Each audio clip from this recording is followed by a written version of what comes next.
श्री क्षेत्र सप्तशृंगी गडावरील 10 किलोमीटरच्या घाटात पावसाळ्यात लहान मोठे दरड पडत असते.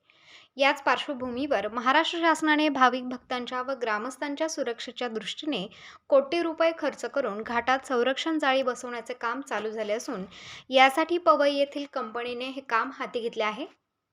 40 कर्मचारी तैनात करण्यात आले आहेत.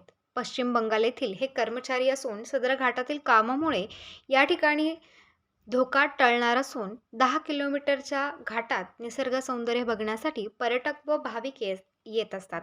यामुळे सततची मागणी मान्य करून तीर्थक्षेत्र विकास आराखड्यामध्ये कोटी रुपये मंजूर केले आहेत. सदरचे काम जोरात चालू असून नवरात्राच्या काळात सदरचे काम 15 दिवस बंद ठेवण्यात येणार आहे. घाटातील सुरक्षा जाळी बसवण्याचे काम होत असल्याने व घाटात लाईट बसवण्याची मागणी जोर धरू लागली आहे. सदर योजनेमुळे येथे दरड पडण्याचा धोका टळणार आहे. उत्तर महाराष्ट्र न्यूज नेटवर्कसाठी तुषार बर्डे, सप्तशृंगी गड.